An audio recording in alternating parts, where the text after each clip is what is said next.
everybody. Welcome to the next installment of our Breaking Bread series this evening. As you can see, the sun is right behind me. It's a beautiful evening, so thank you so much for tuning in. Before I start the program this evening, I do want to share the McLean County Museum of History's land acknowledgement statement, which is essentially a formal recognition that respects Indigenous peoples as traditional stewards of this land. The McLean County Museum of History would like to take a moment to acknowledge that the land we call McLean County is the ancestral land of many native groups, beginning with the Paleo-Indians 12,000 years ago, and most recently, Algonquin-speaking groups, including the Kickapoo, who were forced west from this area in the 1830s. Again, welcome to our third installation of Breaking Bread in McLean County. This series is dedicated to the immigrant experience and their stories locally. For those who are just joining the program, and as a reminder to others, Breaking Bread is a 10-part series extending through November. This series represents a partnership with the museum, Be in Welcoming, which is a coalition of the Immigration Project, Not in Our Town, Not in Our Schools, West Bloomington Revitalization Project, the Mennonite Church of Normal, and First Methodist, who all work together to create a supportive environment for immigrants in our community. We are also partnering with Design Streak at Illinois State University. Thank you so much for your stupendous graphics. And we are partnering with Heartland Community College. Indeed, if you are a student or staff member at Heartland, please join Heartland for a group conversation about this evening by heading to the link that will soon be posted in the group chat. As I have the pleasure of being the MC for each of these sessions, I continue to reflect on the push and pull of the immigrant experience. What pushes people to leave their homes and what pulls them into new and often bizarre places? What characterizes the immigrant experience for one group and what distinguishes their stories from others? And of course, we will continue to explore these questions within the context of food, breaking bread, a metaphor of a common experience we share across all of our cultures, while also recognizing important variation. À votre santé. I am delighted to present this evening's program, Sava, Cassava, The Roots of Congolese Cooking. Bloomington Mayor Elect Mboka Mwilambwe will kick us off for this evening. Then we'll hear from Callahan, professor of French at Illinois Wesleyan University, for some historical and contemporary context of the Congolese community. We also have an interview with Luzolo Gertrude Nganda, I hope I got that right, owner of Luz's Market, which caters to the African, Hispanic, and Asian populations of Bloomington-Normal, and an interview with Jacques, Bisimwa, and Gilbert, Kiamana, about Congolese cooking and culture. Attendants should utilize the question and answer feature to submit questions throughout the program to be addressed during the question and answer section at the end. And the program will definitely be recorded for later viewing. Mboka, I turn the mic over to you, and I wish I were with you in that beautiful landscape. Well, thank you. I couldn't think of a better setting for me to speak with all of you tonight. Thank you so much, Julie, for the introduction. And also, I'd like to thank Professor Callahan for extending the invitation for me to say a few words. The McLean County Museum of History is truly a jewel in our community. It is no more evident than in their choice to highlight the lived experiences of immigrants in the community, and in this particular case, Congolese immigrants. It is amazing to me that when I came to this community in 1990 to pursue a college education, there were only 3 Congolese families, including me and my brother. Today, it is believed that there are somewhere around 300 individuals of Congolese origin in the community. And I have to tell you, as an interesting aside, it's been amazing to me to go to a store like in Walmart and hearing somebody speaking native Congolese language in the other aisle. And it was like, wow, I think times have changed in Bloomington-Normal. So it's a lot of fun. So this to me is an indication that the Bloomington-Normal community is one that Congolese natives find welcoming. And I, for one, I'm a prime example of that, having been recently elected as mayor of Bloomington, which is an incredible honor. With that said, I do know that there are certainly barriers that remain, particularly when it comes to the language and culture, especially for those who are newly arrived. However, I have seen that in true Central Illinois fashion, organizations and individuals of goodwill have taken it upon themselves to provide assistance to many in the Congolese community, particularly during the pandemic. And with the city of Bloomington recently joining the Welcoming America initiative, I can only anticipate that life in Bloomington-Normal will be made easier for the immigrant community. Once again, I'd like to thank the McLean County Museum of History for hosting this wonderful program. I do believe that when we celebrate each other's culture, it brings more understanding and strengthens us as a community. And what better way to bond than over food? So I hope you enjoy the program, and I hope you all have a good evening. Thank you so much.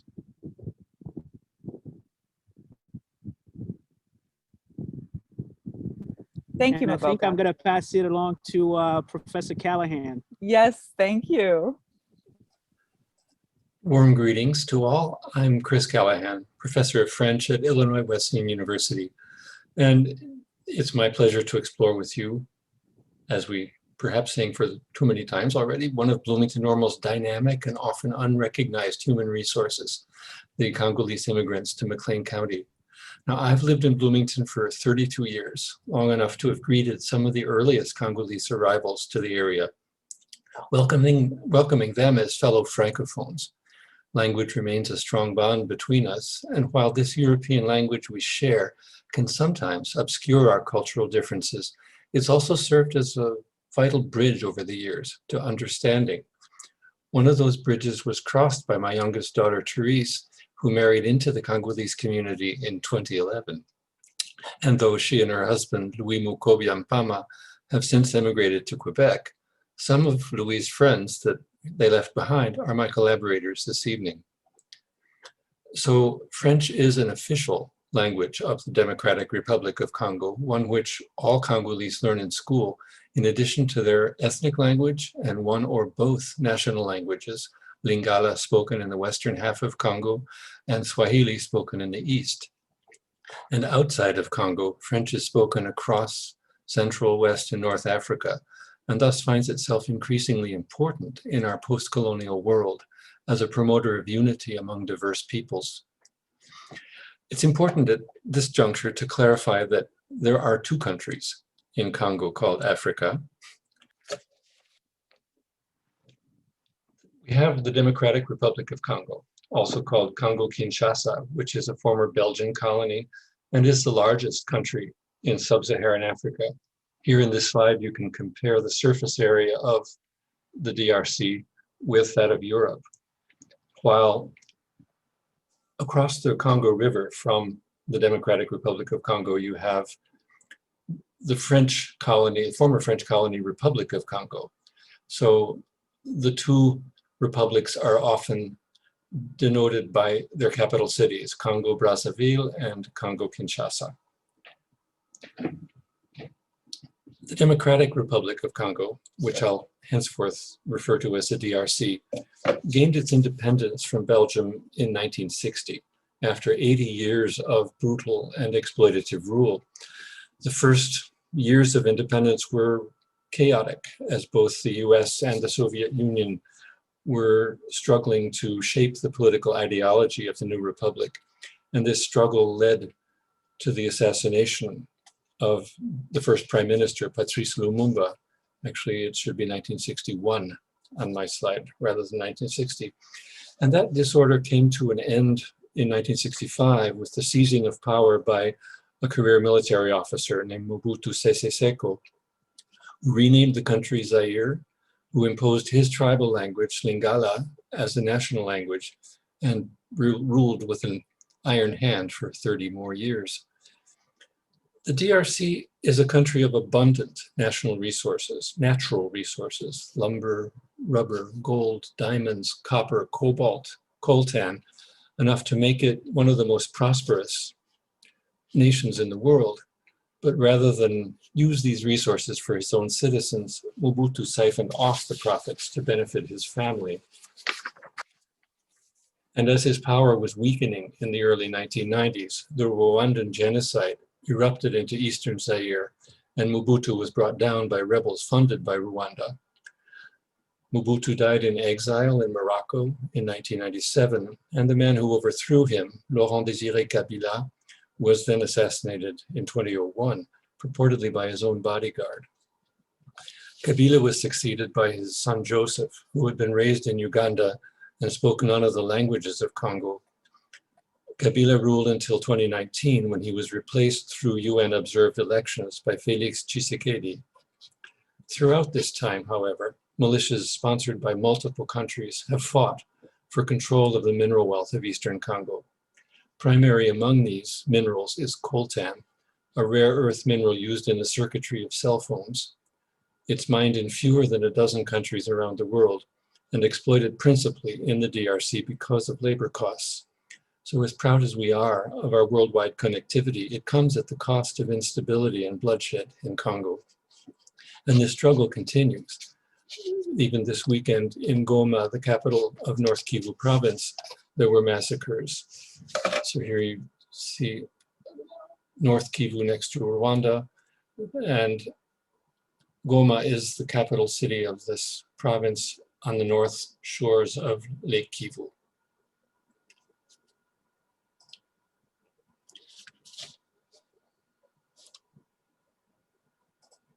Okay.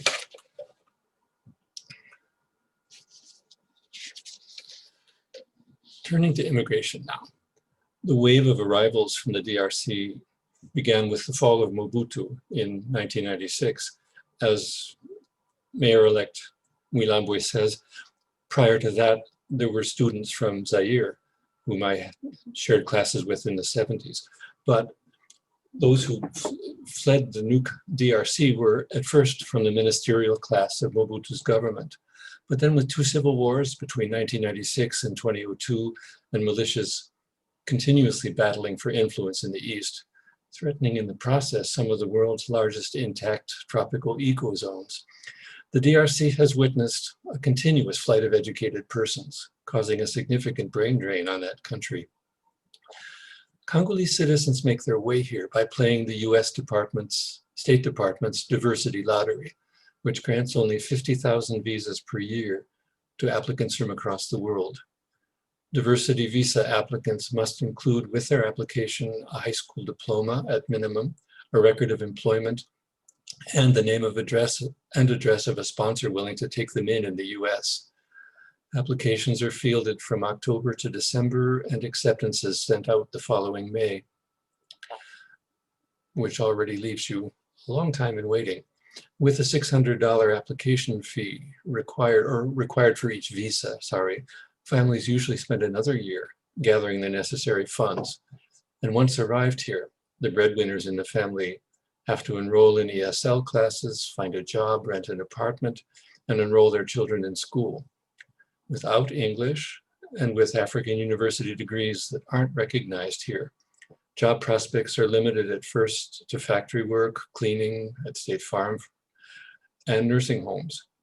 And in this way, this newly arrived population of professionals joins the generations of immigrants who have worked at jobs beneath their educational and skill levels to assure the success of the next generation. In 2010, Bloomington-Normal boasted around 1,000 Congolese residents. Since then, due to educational retooling and job opportunities both across Illinois and in neighboring states, that number has been reduced by about half. And actually, I stand corrected on that from what Mayor Mwilambwe said, probably 300 rather than 5. But the Congolese have continued to come, despite the Trump administration's sharp restriction on diversity visas. And some of the earliest arrivals have stayed, raising their children and contributing to the richness of our social fabric. Among these early arrivals is Luzolo Gertrude Nganda, known to all in the Congolese community as Maman Gertrude. She's the founder and proprietor of Luce's Market, Bloomington-Normal's only African grocery, which we'll visit now.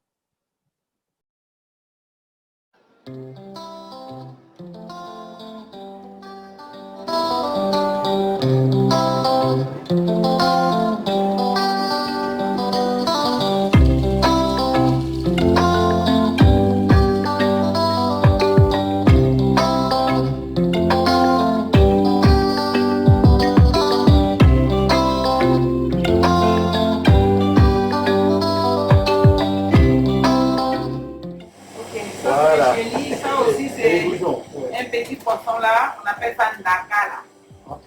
Ça c'est ndakala. C'est les petits poissons. En anglais, on appelle ça smelt fish. Ça c'est dry. It's just dry. En français, des détergents. Ah, ok. Ça c'est les chenilles. Caterpillar. Caterpillars are a delicacy. You like caterpillar. My son-in-law loves them. But it's very good because it's a lot of protein. It's very good. In Africa, they ground it in a blender. You blend it, becomes like a powder. When you're feeding a baby, you can get a 1 tablespoon of this. You mix with the baby food. Very good. We are now in Luce's Market, which is a grocery store serving the needs of the Congolese, Hispanic, and Indian community. And I'm talking with Luce herself. This is Luzolo Gertrude Nganda. And tell me, when did you first come to Bloomington? So I first came to Bloomington, that was in June 1996. You were one of the early arrivals. Yes. But when I came, I met about 2 or 3 families, but now they are no longer here. So, There were very few Congolese. yes. And how large was the community back in these days? So right now, I believe that they are even 500. Yes. And you know everybody. Almost, yes. Almost everywhere. You serve everybody's food. Yes, exactly. Why did you decide to start a grocery? So I decided to start a grocery because when I came, it was not a lot of companies. So we used to go to Chicago to do shopping all the time. So then when I see communities getting bigger, so everybody was going to Chicago, driving to Chicago to get grocery stuff. I said, I think that would be good idea to start a small African store here. So that's when I help the community to traveling from Bloomington to Chicago all the time. So that was when I started. That was in 2009. Okay. So you've been here a little over 13 years. Yeah. And then have you always been at this location? Yes. Okay. What proportion, percentage of your food is African? So usually, I do African. So, the men and, the food I send is African. But there is some different countries, we use the same things. So that's, bring like Hispanic here and some Asian here. So they find some food we are similar. So that's Describe as some basic foods that are on every Congolese table.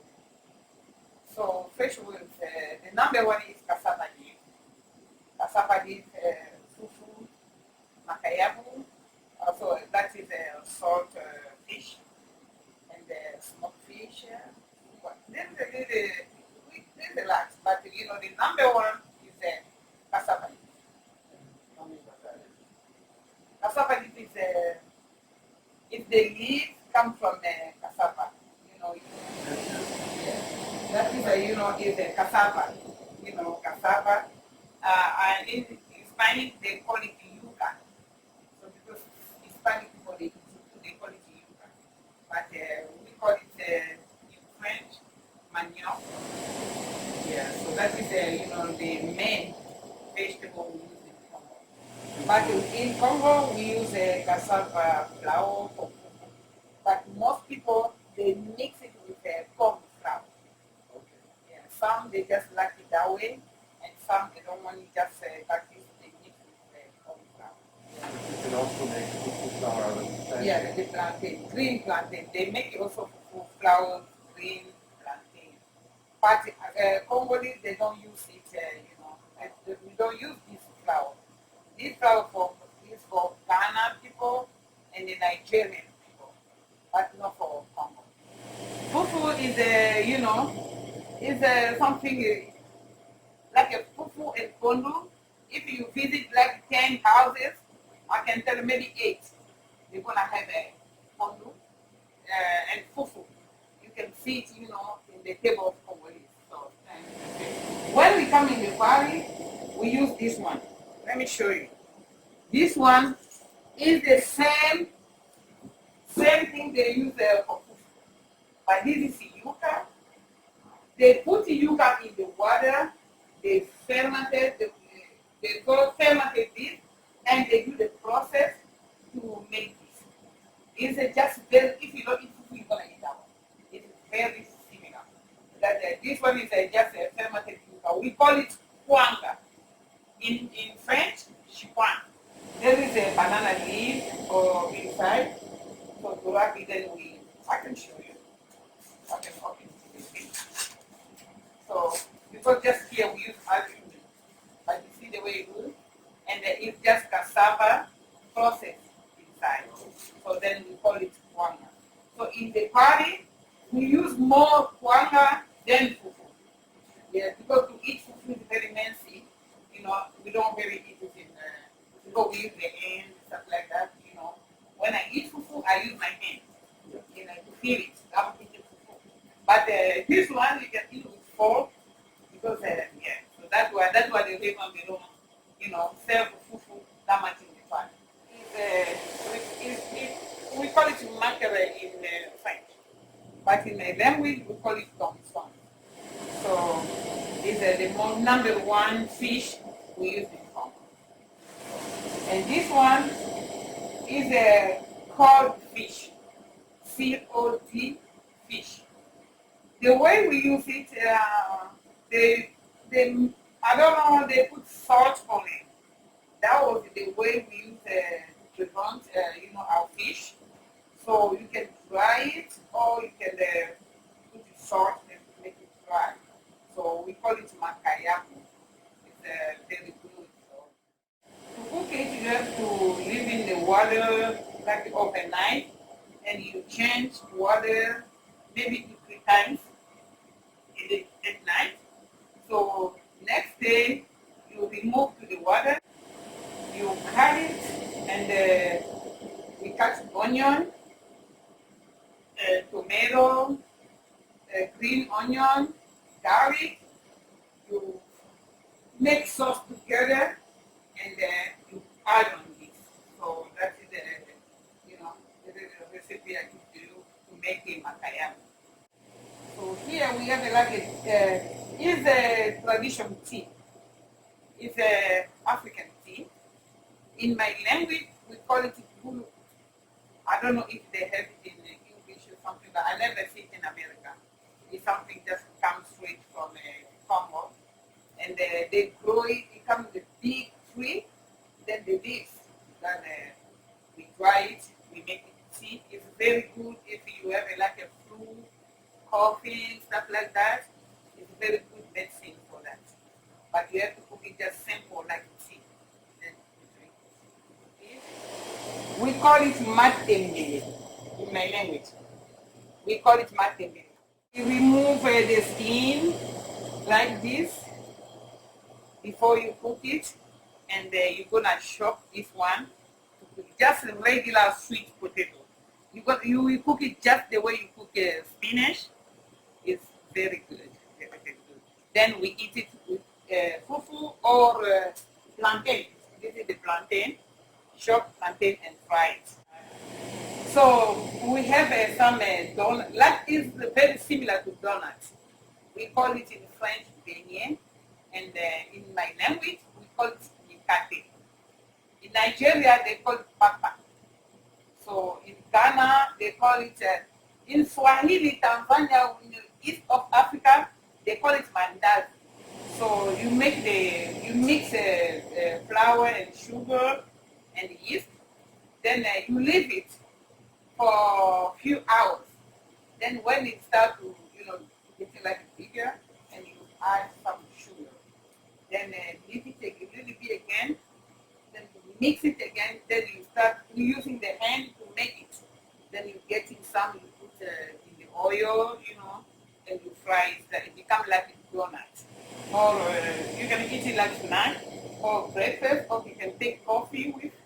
So it's very, very good. So, That's one of the few sweets.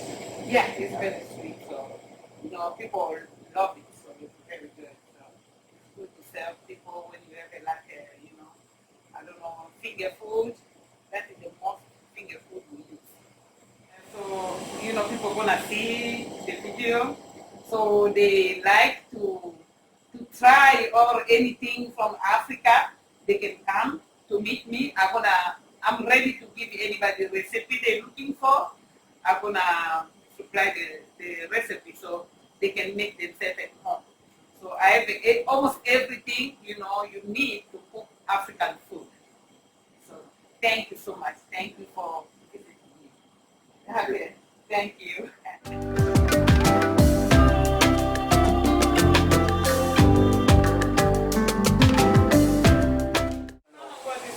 Quelle est l'importance de cet établissement pour la communauté congolaise?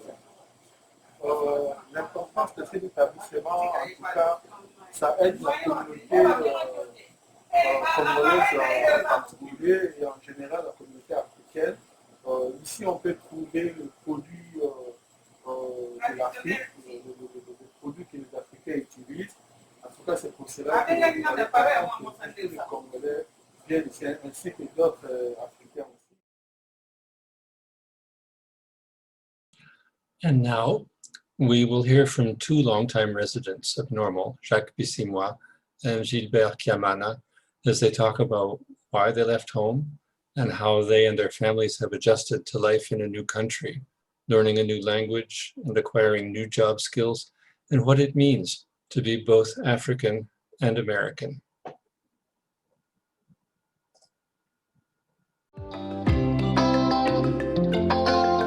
Hello, we are with Jacques Bisimwa and Gilbert Kiamana, and we're going to just talk about what it's like to come to Bloomington-Normal and what their experience was getting settled, finding work, getting their families enrolled in school, and adapting to a brand new language.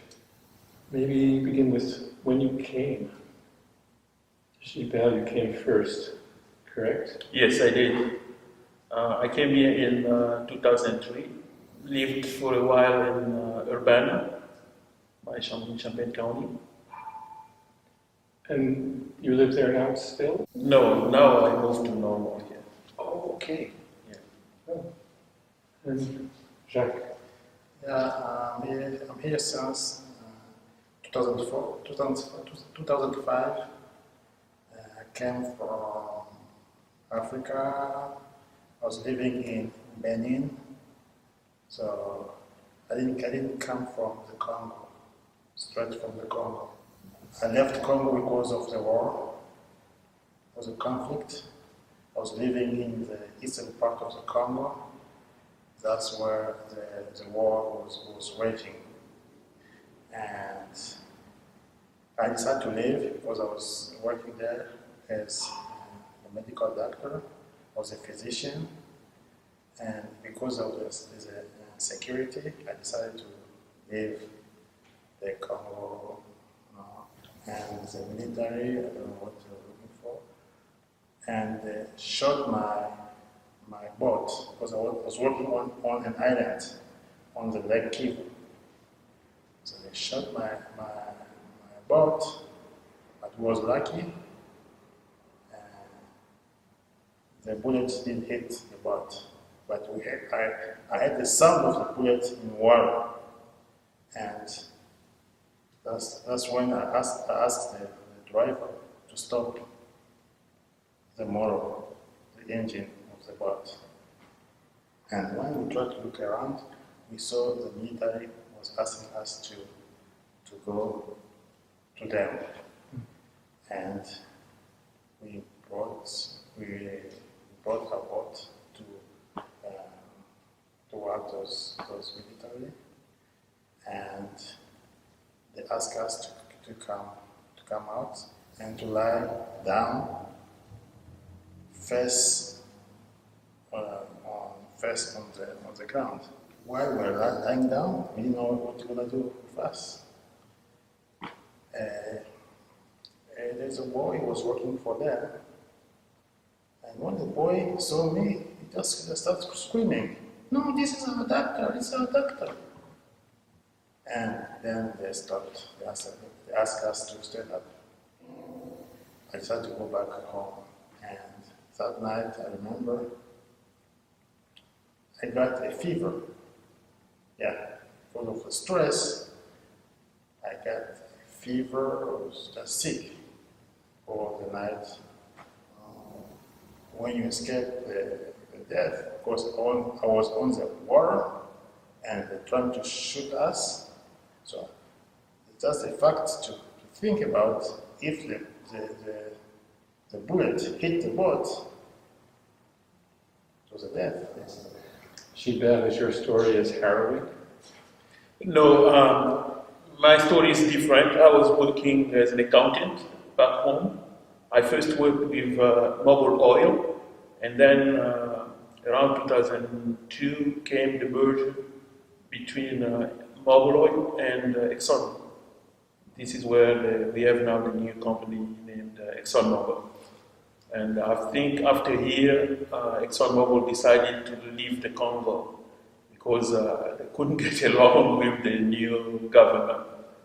This is why I also, when Exxon left the Congo, I decided also to try that experience because I had a package, I had the money from ExxonMobil. So I said, okay, let's try the United States. And I was lucky, the results for the lottery, the immigration lottery, came and I was selected. This is how I get here.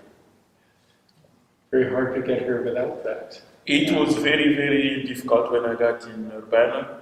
Back home I was used to work in corporate setting, and my first job that was waiting for me in Urbana was in a heavy factory job at Guardian West, where they make bumpers for cars, and where you have to work all night, standing in hot and dusty place. Was a very, very good experience. That's the story of a lot of Congolese Yeah, professionals. that's the story of most Congolese, even me.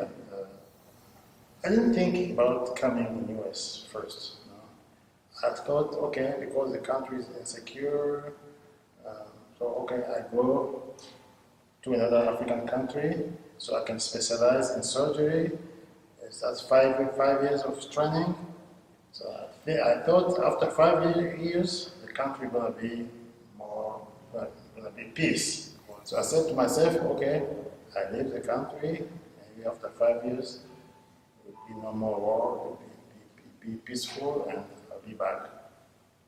And then, when I was in Benin, that's where I learned about this program. Okay, I said, okay, let's try. So I tried. Just trying, because it's a lottery. You never know if you're gonna win. So I tried and I won. So when I came here, I couldn't work. So I learned that I can't work as a physician. I have to go back to school. So I didn't know the language. That's the first barrier, language. The job you can do when you don't speak the language is cleaning, working in the factory. So my wife was working in the factory, nursing, O1 nursing. That's all. That's where most Congolese were working, or CCS, do the cleaning at such farm. So when you come as immigrant here in Normal, that's the two jobs we were doing at that time. So you both had families? Yeah. Yes, we do. I have a wife and 3 kids. And how old were they when you came? When I got here in 2003, the oldest was 5 years old. And you had older children? Yeah, I had 4 children when I came here. The oldest was 8, 6, 5, and 1. Your oldest children, you had to enroll in school almost right away. Yeah, right away. When we got here, my first one got in first grade in elementary, and the second one was not accepted because he was born in October, and he had to wait the following year. That was very, very difficult for us and for him. He was crying all the time. You wanted to go to school? He wanted to go right away to school. I was doing babysitting for 1 year because my wife was working 2 jobs, so we can pay the rent. And, so she had to work 2 jobs. So I was doing the babysitting, take care of the children, bring them to immunization, doing all the things, for the family. So I'm the one who was doing that. So you had to figure out where the social services were. Yeah. And make appointments. Make appointments. With your limited English. I didn't have any English. For me, I didn't have any background of English. So I learned everything here. Even in the store, sometimes I have to write down because I was good in vocabularies. I knew the words, but the problem is the speaking. Sometimes I need a translator. Most of the time, we get a translator from health department. Okay. Yeah. For me, it wasn't that difficult because I have worked for an American company, oil company in the Congo. So I was used to the English, even though I couldn't speak as bad as I can now, but I had a good touch of English. And there was an American school of English that was called the Zaire American School, English Language School. This is what I attended after work. I spent like an hour or 2 in the evening there. So it wasn't that difficult for me. When we get to Champagne, I decided to go to information technology because this is a subject that I couldn't afford back home. I said, okay, now it's time, it's challenging, but since I have this opportunity, I'm going to give it a try. And then I moved here to Bloomington, Bloomington-Normal, to finish the undergrad in information technology. I have a degree from ISU, and now I'm working as a technology analyst with State Farm. How soon were your children able to translate for you? My children took around 6 months. Yeah, they were. Yeah. That is an age when they learn very quickly. Yeah, it's amazing how kids can learn a new language very fast and easily. Yeah, like he says, French is very, very important to us because it's the official language. Every Congolese who has been educated knows French. So we are fluent in French as you guys are fluent in English. We think in French. We think English in French even now. Now I think in French and I translate in English. Yeah. And how does that work at home? What languages do you keep? Personally, I tried to keep French when when we got here. My kids were among the best in French, right? In the area where we used to live in Urbana. But the kids didn't want to speak French anymore. We did our best to keep them speak French, but they didn't want. They wanted to be like speaking like their friends, the people with whom they are playing. And what personally I've noticed, as time passes, when the kids grow up, like when after they finish high school, now it seems like they realize that they shouldn't forget French, that they shouldn't keep it away. And now they're trying by themselves speaking French and learn, and they have a certain interest now. They want to know. As your children become Americanized, what African values would you like to see them keep? Yeah, the first African value I want them to keep is solidarity. We still helping our parents back in the Congo. We send money.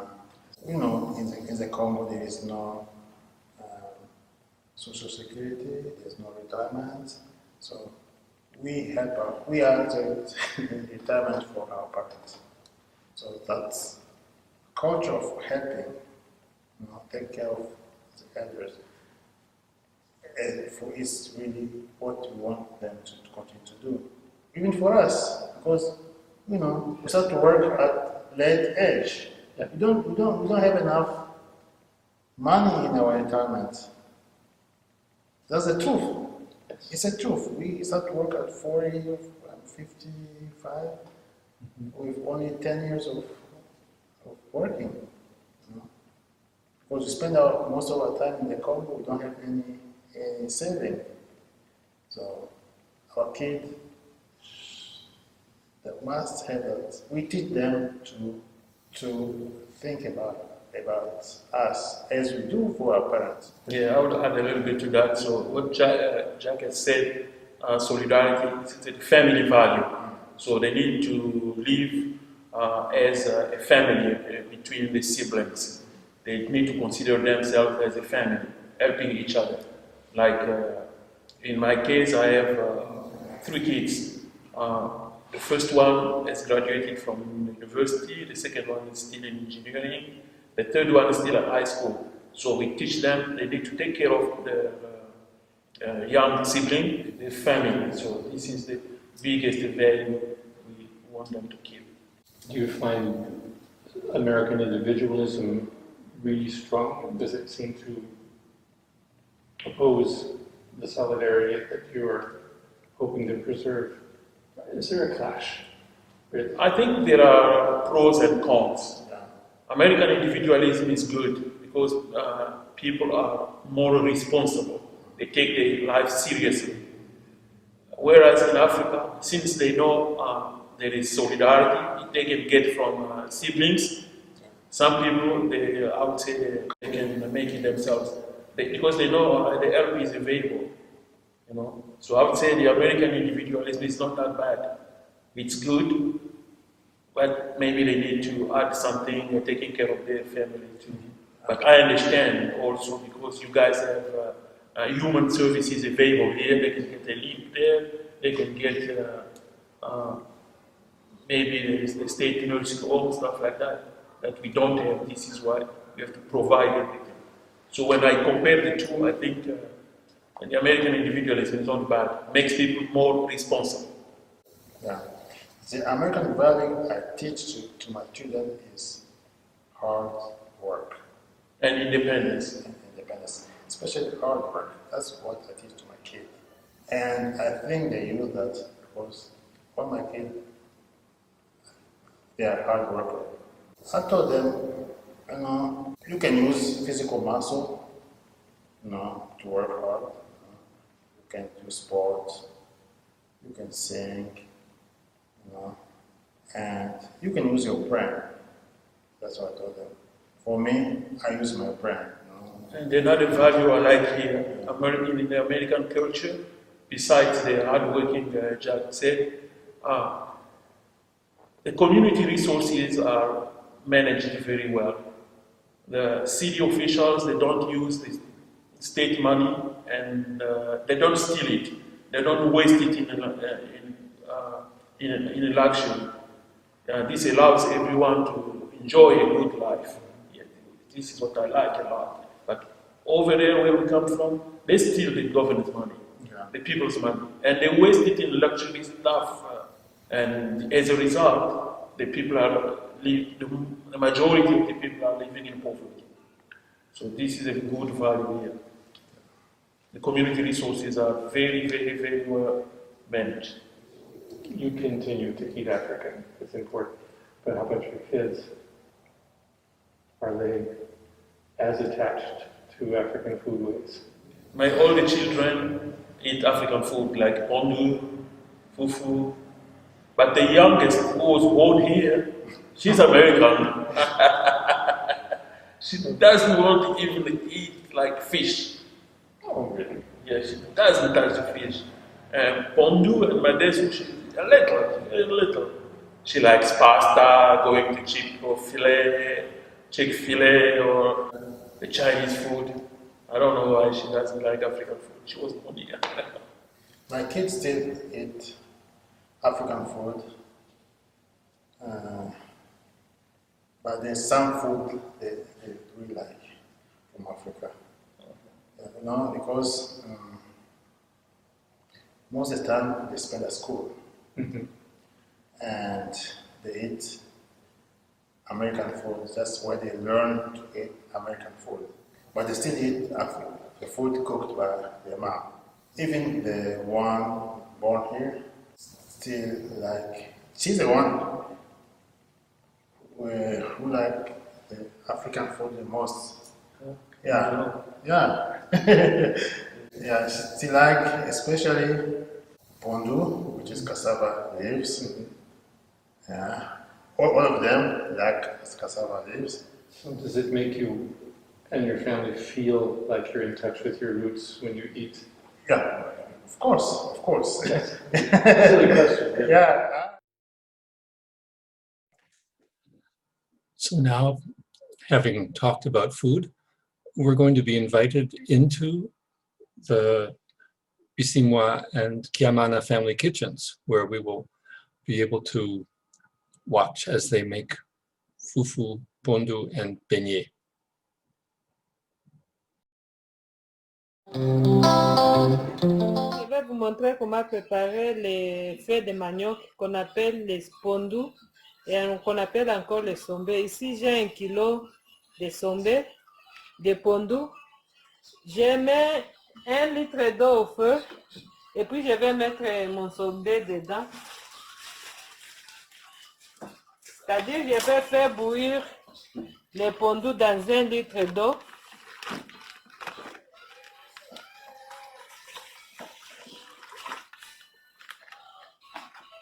Je vais faire bouillir ça ouvert pour que l'odeur puisse sortir. Je vais faire bouillir ça pendant 30 à 45 minutes. Pour assaisonner notre pondu, on va utiliser l'oignon blanc, concombre, jalapeno, céleri, oignon vert, poivron vert et aubergine. Bon, notre sombe continue à bouillir. Je vais maintenant mettre les poissons que je vais mettre dedans. Je vais mettre seulement un peu en haut, au-dessus de notre sombe. Et puis je vais couvrir pour 5 à 10 minutes. Maintenant les poissons, je vais d'abord enlever les poissons dans les pondus que j'ai mis en haut parce que je vais enlever les épines.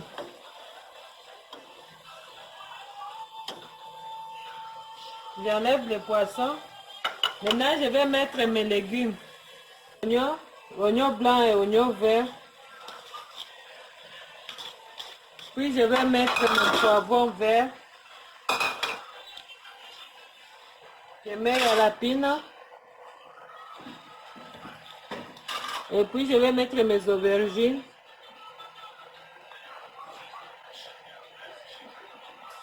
Ici, j'ai les poireaux que je mets dans le mélangeur que j'ai congelé, je n'avais pas de frais. J'ai le céleri et le concombre que je vais broyer dans le mélangeur. Je vais augmenter un peu d'eau parce qu'il n'y a pas d'eau pour bien mélanger. Je ne vais pas mélanger ça longtemps, je vais juste mélanger un peu. Je vais broyer un peu. Ok, ça suffit comme ça. J'augmente ça dans les pondus. J'augmente aussi un peu d'eau, je vois qu'il n'y a pas beaucoup d'eau dedans.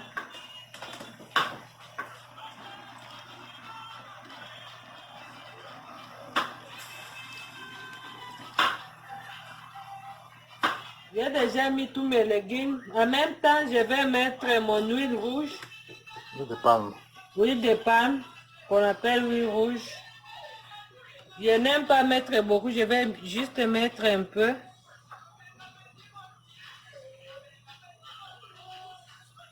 Que ça va comme ça.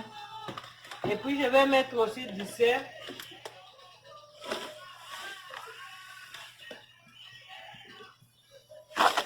Je vais estimer ce qui va suffire. Je crois que ça va suffire.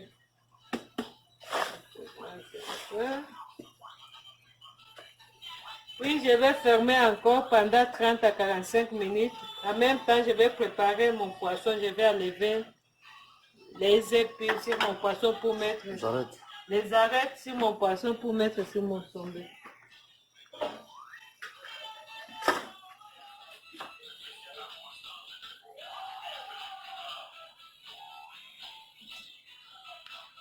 Le poisson a été désossé. Maintenant, il est prêt à être mélangé avec les feuilles de manioc de Pondu. J'ai déjà désossé le poisson. Maintenant, je mets dans mon pondu, dans les sombés. Tu peux mettre n'importe quel poisson tu veux. Tu peux mettre le poisson salé, fumé, toutes sortes de poissons que tu trouves, même les tunas, même la viande. Tout ce que tu veux, tu peux mélanger dans ton sombé. Ce que je mets aussi dans le sombé, ça c'est pas encore broyé. Et j'aime mettre ça, si tu veux tu mets, si tu ne veux pas tu ne mets pas. C'est ça ce que j'ai déjà broyé. Je ne mets pas beaucoup, je mets juste un peu. J'aime mettre ça comme tu veux. C'est pas obligatoire quoi. Mon arachide soit cuit et les poissons, les arachides. Notre pondu est prêt. On est à la fin de la préparation. On fait diminuer le feu. On mélange le tout. Maintenant, là, il est prêt à être mangé avec les foufous, avec le riz. Avec les bananes plantains. Même, on a même les routes. On peut même manger avec les racines. Les racines. Ce sont les racines de feuilles de manioc s'appellent le tubercule de feuilles de manioc. Je pense que c'est les yucca en Spanish. Donc, le sombé ou le pondu, c'est une plante qu'on mange les feuilles et les racines, sauf la tige. C'est prêt. Non, prêt à être mangé avec le fufu, le riz, bananes, plantains, tout ce que vous voulez. Voilà, ça c'est la racine ou le tubercule de manioc. C'est ça le manioc en fait. Pour accompagner notre fufu avec les feuilles de manioc, J'aime manger du poisson, des petits poissons de feuilleton qui viennent directement du lac Tanganyika, à l'est de la République démocratique du Congo. Voilà, je suis en train de préparer les petits feuilletons. Donc, les feuilletons, les petits poissons qui viennent du lac Tanganyika, à l'est de la République démocratique du Congo. Nous avons aussi nous sommes en train de préparer les ballons de plantain, qui peut aussi manger avec le sombé. Ici, nous sommes en train de faire les fufu. C'est les repas d'accompagnement. Presque tous les repas, dans tous les repas en Afrique. En Afrique subsaharienne, les fufu est le mets principal d'accompagnement avec lesquels on mange le poisson, la viande, le feuille de manioc, presque tout se mange avec le fufu. Le fufu, le feuille de manioc et le feuilleton, c'est prêt à être mangé. Voici le repas typique d'un Congolais. Ici aussi, c'est le riz et les feuilles de manioc. Yeah, c'est prêt à être mangé. Alors, Christian, asseyez-vous.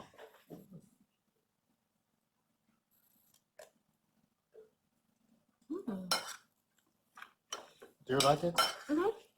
It's yummy? Mm-hmm. Thank you.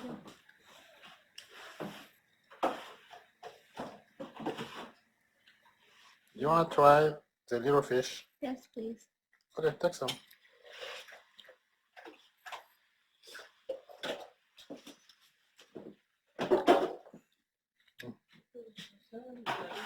Huh? Delicious. It is delicious? Okay.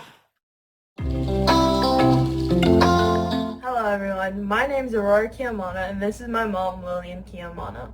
She was born in the Democratic Republic of Congo. The purpose of today's video is to make African donuts, otherwise known as beignets in French and Mikate in Lingala. To make these donuts, what you'll need is flour, sugar, salt, yeast, secret vanilla, or you can use liquid vanilla as well, water, and canola oil to cook with. So what you want to do is mix together all your ingredients in the bowl, excluding the oil. Once you've mixed together all your ingredients in a large pot or bowl, you're going to want to cover it with a lid as well as a dish towel and let it rise for 1 hour. This is what it looks like after having rise for a whole hour. You can see the air bubbles starting to pop. Put some water on your hand so that it slides off. Scoop it and simply drop it into your pot of canola oil. As you can see, as soon as the dough hits the oil, it's starting to form balls already. Once you do this, you can see it's already starting to golden. You're going to continue letting it cook until it's fully golden on one time, and then use a strainer or a slotted spoon to flip. Once both sides have gotten golden brown like this, what you want to do is use a spider strainer or a slotted spoon to scoop up your donuts and transfer them to a paper towel lined container or bowl. A preferred way that a lot of people like to eat their African donuts is with either regular peanuts or peanut butter. I'll be showing you how to eat it with peanut butter. So what you're going to do is get a spoonful of peanut butter. It can be how much you want. And then you get your cool down donut and you simply scoop it off your spoon and you eat it like that. This is what it'll essentially end up looking like on the inside. A lot of people like to eat this for breakfast, as a snack, or even as a dessert.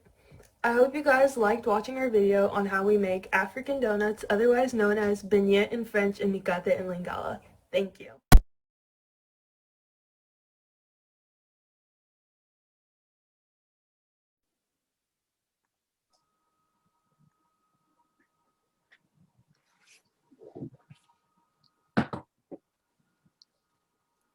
That was amazing.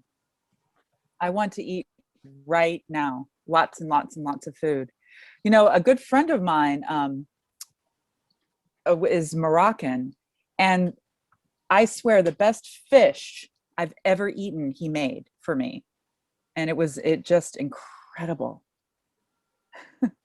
Chris, do you have some closing remarks to say before I open it up to questions? Not really. I think I have to thank my friends for having brought us into their kitchens and shared their lives with us. I was just sort of pulling things together. I really enjoyed the interview in our courtroom at the museum in particular. It was incredible to hear the stories and to consider their journeys. Mm-hmm. And they're here with us now. So I'm scanning the chat to see if we have any questions that I can pose to you. Mostly right now we're getting kudos. Merci beaucoup. Excellent programs. Thank you. Thank you for inviting us into your homes and your kitchens.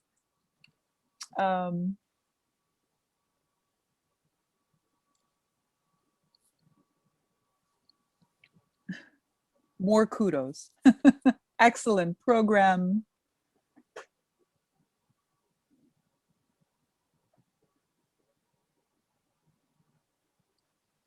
One question that's just come up, how do you feel accepted? Have you had any problems in your transition to the United States?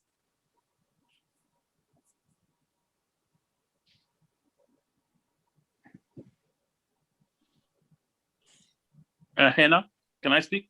Oh, yes, please, Gilbert. Okay, so the question is, how do we feel accepted, right? Yes. So, at the beginning, it's not easy to get accepted. But once you show people who you are and that you can get along with people, that you bring some value, and then you get easily accepted. I think the best way I can prove that we are accepted is that we have been granted jobs. All right. If I can just add that over the years interpreting at the public health clinic, the clinic staff have always been impressed with how well prepared the Congolese parents were for the visits. They knew what papers they needed. They were on top of the vaccination schedules, and they were basically all ready to insert themselves into the community and be productive citizens and neighbors. And thank you. And this is a message or a question for either panelist. How do you perceive racism in America?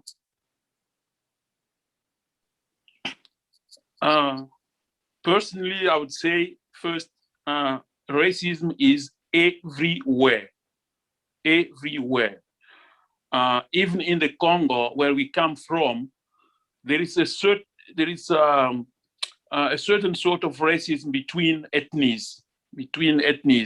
Some ethnies in the Congo think they are they value more than other ethnies, and they think that people from other ethnies should be like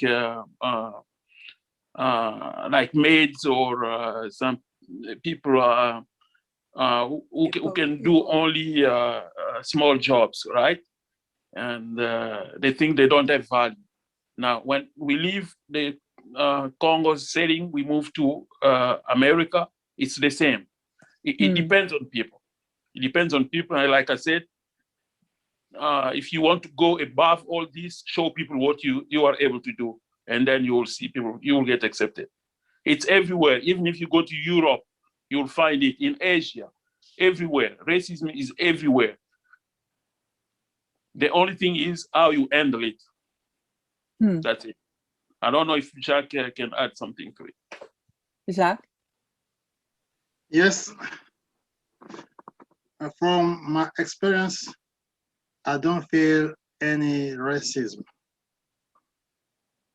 I don't. I'm lucky. I just have good experiences since the time I've been in the country. Thank you.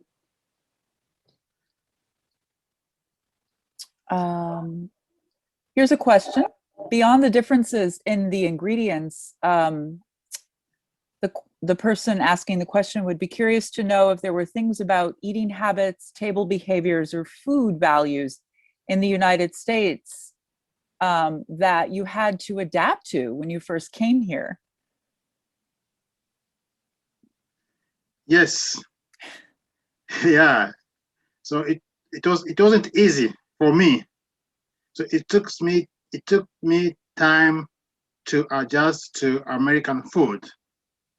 You know, I'm trained as a medical professional. So I know I try to look what I'm eating, and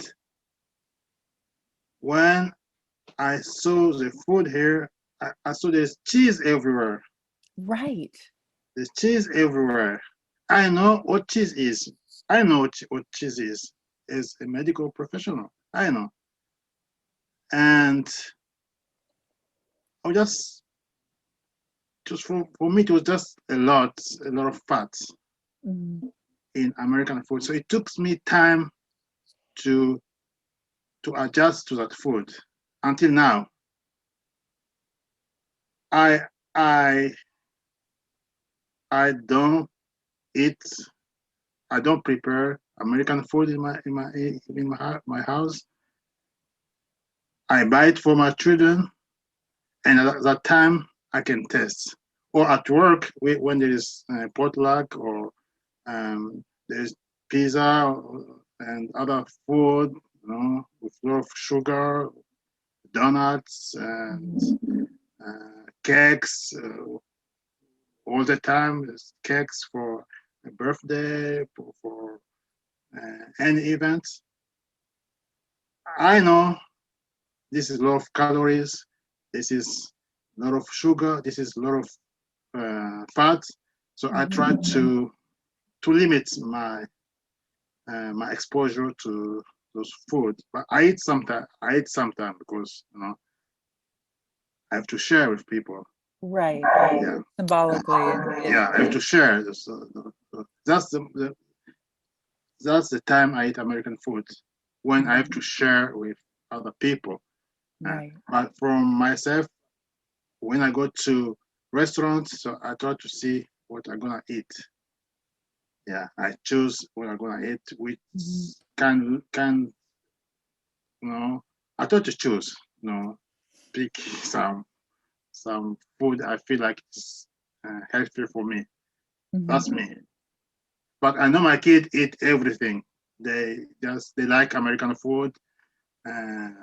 I buy it for them. I bring to the restaurant. I bring them to the restaurant so they can enjoy. And but on daily basis, I eat Congolese food, as you saw. Yes. In that video. Looks amazing. I do remember that when I worked in an international school in the Bronx in New York, a lot of the students who'd come from Africa really had a hard time even digesting the cheese and the dairy-based products that we had here, whatever the public school system was serving in the cafeteria that day. And they really missed the foods that they, enjoyed from home. Yeah. So, yeah.